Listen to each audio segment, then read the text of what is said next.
The first Panzer III was the Ausführung J, released in 1994 as product number 9011.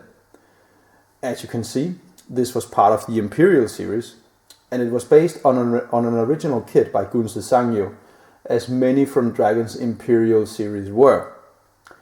It had single tracks on a sprue and a two-piece gun barrel. The next model in the series was the Ausführung M or M, released in 1995, product number 9015. It had the same limitations, but now included metal grills. A Flammenpanzer variant was the next release. It was in 1996, product number 1917. It had the same kinds of limitations and features as the preceding one. The same year, Dragon also released a command version, a Panzerbefehlswagen, Ausführung K, product number 9018. It had the same limitations of single tracks on a sprue and a two-piece barrel. The command antennas were made of thin plastic parts.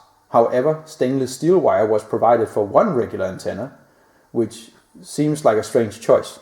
The antenna parts made from plastic certainly appear very brittle. An observation variant, the Beobachtungspanzer Ausführung H, was also released in 1996, product number 9030. The dummy gun was placed off to the side and was a two-piece barrel. Once again, single tracks on a sprue and metal grills. The antenna was still the thin plastic variant. No piece of wire was included this time.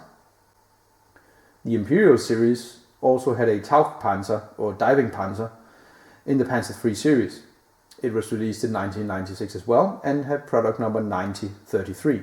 Same characteristics as the M/N variant from 1995, and the diving tube and case were both two-piece. It bears mention that the last Panzer III of the Imperial series, an Ausführung H, product number 9029, was released in 2005, yet still had the characteristics of that second kit, the M/N variant. Dragon released a total of 10 Panzer III kits under the Imperial series moniker, from 1995 to 1998, and then the last one in 2005.